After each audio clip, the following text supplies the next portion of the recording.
Most people think power is measured in armies, missiles, or the number of soldiers a nation can send across a border. But what if the most decisive takeover in the Western Hemisphere didn't involve any of that? What if the United States managed to quietly dominate an entire region, Latin America, without conquering territory, without installing its own governors, and without firing a single shot? At least, not in the way history textbooks usually describe, because the real story is not one of military victories. It's a story of debts, currencies, contracts, and invisible leverage points that turned sovereign nations into dependent economies long before anyone noticed what was happening. It's a story with a beginning, a middle, a fallout, and a lesson the world still hasn't fully confronted. And the strangest part is that the takeover didn't always look like a hostile act. In fact, it was often packaged as something helpful, modernizing, benevolent, a loan here, an investment there, a treaty that promised stability. Yet behind each gesture was something more deliberate, something that would eventually reshape the political and economic map of the Americas.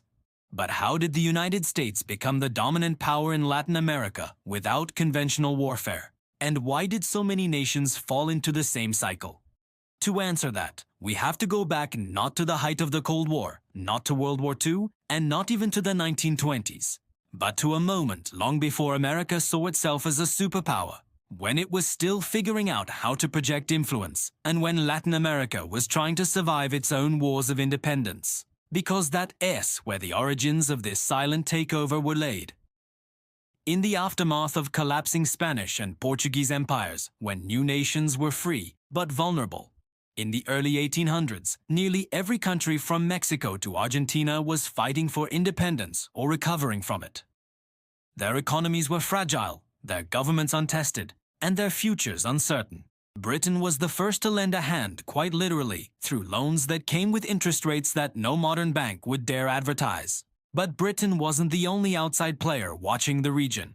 The United States, still young itself, saw something else. An opportunity not only to prevent European powers from returning, but also to quietly integrate these new nations into an American-led system.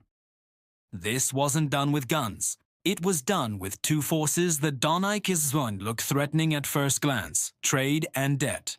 The United States recognized that whoever controlled the financial lifeline of Latin America would effectively control the region or its future choices. And that meant becoming a partner, a creditor, and eventually the unavoidable center of economic gravity. But the early United States did not yet have the money or global capital networks to dominate the region through loans.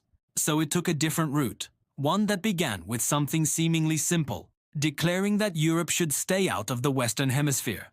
At first glance, the Monroe Doctrine of 1823 was a defensive policy. It said that European empires could no longer colonize or interfere in the Americas, but it subtly positioned the United States as the region's protector, a role that would later justify far more intrusive forms of influence.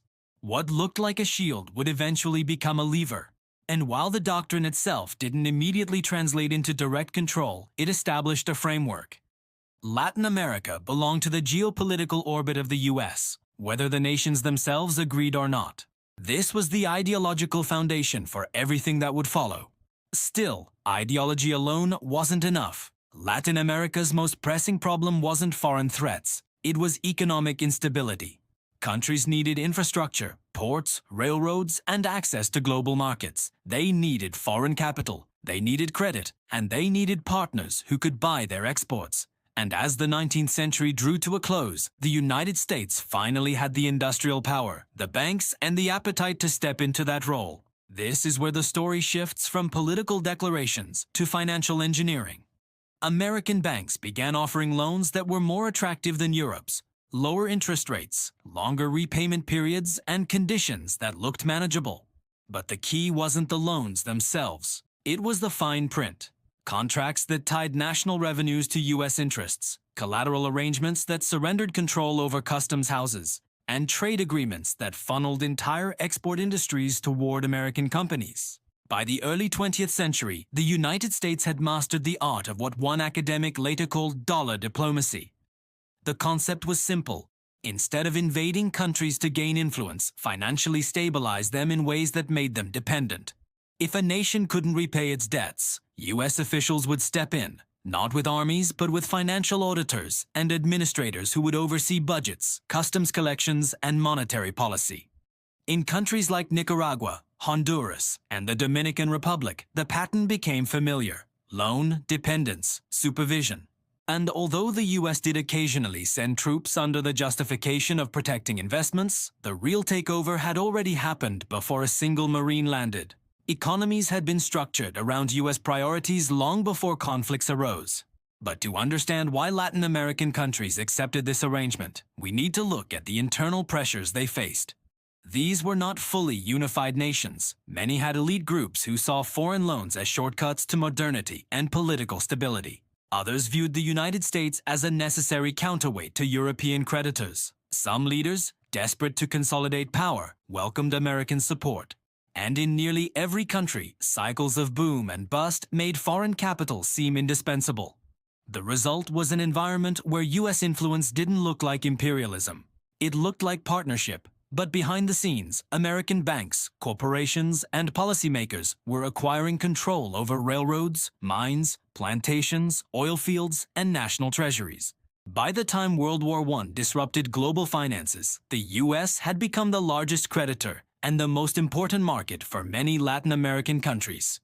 It didn't need to conquer land. It had conquered balance sheets. That brings us to the rise, the moment when the U.S. fully realized the power of the dollar on a global scale.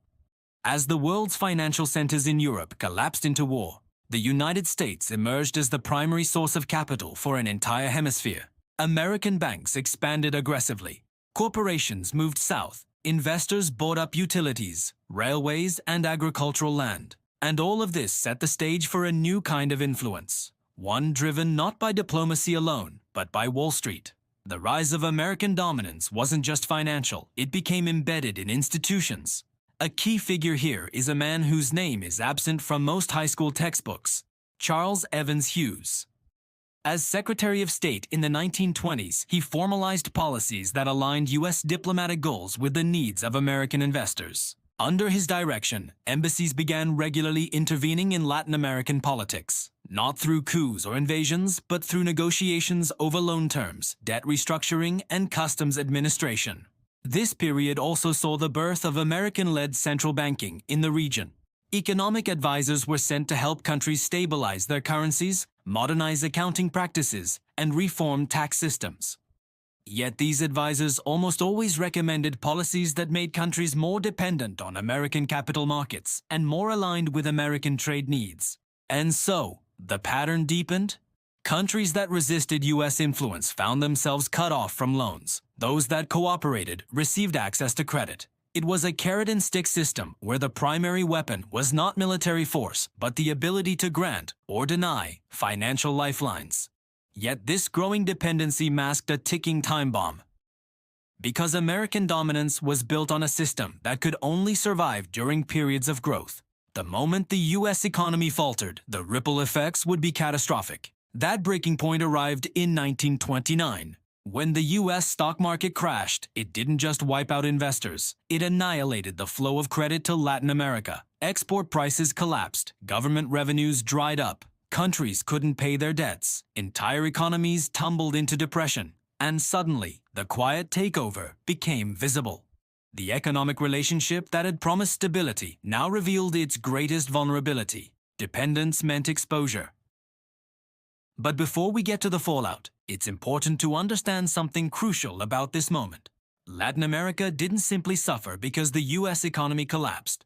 It suffered because the economic structures set up under U.S. influence left nations with almost no flexibility. They had export industries tailored to U.S. demand, loans denominated in U.S. dollars, budgets tied to customs revenues dependent on U.S. imports, and central banks advised by U.S. officials who insisted on monetary orthodoxy even as economies imploded. The crisis exposed the cost of integration without autonomy. It showed that while the U.S. didn't need to fire a shot to dominate the region, it also didn't need to fire a shot for that domination to cause massive damage. And yet, even the Great Depression didn't break the relationship. In fact, it set the stage for a new form of influence, one where the United States would reinvent its approach, rebuild alliances, and prepare for the geopolitical competition of the 20th century. The fallout of the Great Depression didn't simply expose the weaknesses of Latin America's economic dependence on the United States. It reshaped the entire relationship in ways that would create a new, subtler, and more enduring form of influence. After the crisis, Washington began to realize that its financial power could be maintained only if Latin American economies were stable enough to keep trading, borrowing, and aligning with U.S. priorities. This shift didn't come from sudden benevolence. It came from strategic necessity. The U.S. understood that chaos in the region would open doors for new competitors. First fascist Europe, later the Soviet Union. And so the United States adapted. The methods of control evolved, the rhetoric softened, but the effect remained the same. Economic structures that made Latin American nations orbit around the U.S. economy. This is where a new chapter begins, one often referred to as the era of the good neighbor policy. Franklin D. Roosevelt promoted a friendlier approach, fewer military occupations, more respect for sovereignty, and more reliance on diplomacy and economic tools. But the core mechanism, using financial leverage to guide political outcomes, didn't disappear. It simply became more sophisticated. Through this new approach, the U.S. encouraged state-led development in Latin America, supported infrastructure projects, and engaged in cultural diplomacy. But the underlying financial architecture still connected the region's fortunes to American institutions. Even as nations regained a sense of autonomy, dependency remained embedded in their budgets, currencies, and trade patterns. Then came World War II, which transformed the entire system. The United States needed raw materials, strategic partnerships, and secure supply chains. Latin America became a crucial supplier of minerals, food, and industrial inputs. In return, the U.S. provided loans and technical assistance. But again, these resources were delivered through mechanisms that deepened reliance on American markets and financial conditions. After the war, the global landscape changed again.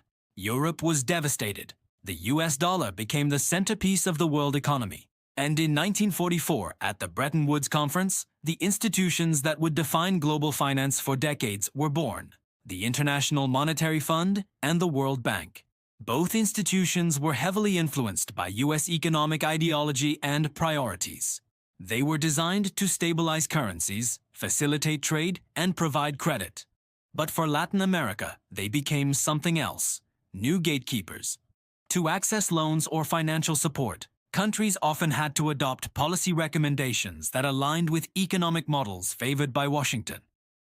These included fiscal discipline, currency stability, and reduced trade barriers. While these ideas had logic, they were not always suited to the realities of developing economies. And in many cases, they reinforced the same patterns that had existed for decades: dependence on commodity exports, vulnerability to external shocks, and reliance on foreign credit. The Cold War then added another layer of complexity. Now the U.S. wasn't just concerned about economics. It was concerned about ideology. The fear was simple: if economic instability spread, communist movements would grow stronger. And so the United States pursued a new strategy, one that combined financial tools with political intervention. Economic aid was given to allies. Trade privileges were expanded for friendly governments. Military support flowed to regimes that opposed leftist movements, even when those regimes were authoritarian. And while some countries benefited in the short term, many found themselves trapped in a cycle where political survival hinged on staying in Washington's good graces. This era also saw growing influence from U.S.-based corporations. Companies in sectors like agriculture, mining, and manufacturing expanded throughout the region, shaping local economies in ways that aligned with American interests. These corporations often received diplomatic backing, ensuring that governments remained favorable to their operations. And then came a familiar pattern: loans. In the 1960s, and especially the 1970s, Latin American governments borrowed heavily on the international market. The loans were enormous, interest rates were initially low, and U.S. banks were eager to lend. It looked like the region was finally getting what it needed to industrialize and modernize. Highways were built, factories expanded, social programs grew, but all of this was built on one fragile assumption: that global interest rates would stay low and that commodity prices would stay high. Both assumptions collapsed in the early 1980s. When the US Federal Reserve raised interest rates to combat inflation, Latin America's debt burden exploded. Payments on loans skyrocketed, export revenues plunged. Countries that had borrowed billions suddenly couldn't service their debts. The entire region entered what became known as the Lost Decade. Once again, the United States didn't need weapons to exert control. The financial system did the work. Countries that defaulted or near default turned to the IMF and World Bank for help. And these institutions offered assistance, but with conditions. Governments were required to cut spending, reduce subsidies, privatize industries, open markets to foreign investors, and limit public borrowing. These policies, often referred to as structural adjustment programs, reshaped entire economies. In some places, they reduced inflation and stabilized currencies, but in many others, they led to unemployment, reduced access to public services, and widespread dissatisfaction. The deeper story is that countries were left with very little choice. The global financial architecture left them dependent on institutions influenced by the United States, and the terms of that assistance ensured that economic policy across the region began to look increasingly similar. More open markets, more privatization, more reliance on foreign capital. By the 1990s, the US had achieved something remarkable but rarely acknowledged. It had shaped the economic trajectory of an entire hemisphere, not through conquest, but through systems, rules, and financial incentives that allowed influence to operate silently. But even this was not the final chapter, because in the early 2000s, something unexpected happened. Commodity prices soared. China emerged as a major global buyer of soybeans, copper, oil, and lithium. Latin America experienced a new wave of growth, and many countries felt, for the first time in decades, that they were gaining independence from the US economic orbit. Some governments even paid off their IMF debts entirely and declared themselves free from outside influence. But this sense of autonomy was short-lived. When commodity prices fell again in the mid-2010s, the vulnerabilities returned. Growth stagnated, populations became frustrated. Political instability rose. And this time, the US was not the only major power involved. China became a new lender, a new investor, and a new geopolitical actor in the region. The patterns, however, remained familiar. Loans that seemed generous at first came with long-term obligations. Infrastructure projects deepened foreign influence. Nations found themselves balancing between two global powers, both eager to shape the region's future. This brings us to the modern parallels, and this is where the story becomes most unsettling. Because if you look closely, the cycle that began more than a century ago has not ended, it has simply evolved. Today, over half of Latin America's total external debt is still denominated in US dollars. Many countries rely on the Federal Reserve's decisions even though they have no influence over them. Currency crises erupt whenever global conditions change. Entire national budgets depend on commodity exports whose prices are set in markets far from home. And despite decades of reform, the region remains one of the most unequal in the world. The data reveals the repeating pattern clearly. When the US raises interest rates, Latin American currencies fall. When global investors pull back, credit dries up. When commodity prices dip, economic growth collapses. And when financial crises hit, countries once again turn to institutions shaped heavily by US policy. None of this requires military conflict. It all operates through the invisible infrastructure of global finance. And the most surprising part is that the pattern is now global, not regional. Countries in Africa and Asia face similar dynamics. The tools of influence, debt, currency, access to capital, are more powerful than ever. The US doesn't control every part of this system, but it remains its central node. The dollar is still the world's dominant currency. US interest rates still shape global markets. American investors still control vast flows of capital. The mystery raised at the beginning now has an answer. The United States took over Latin America not by force, but by becoming the indispensable financial partner for nations that lacked stable institutions after independence. Once the system was in place, it didn't need constant intervention. It functioned automatically. And even when countries tried to escape, they were pulled back by global economic currents they couldn't control. But what does this mean for the future?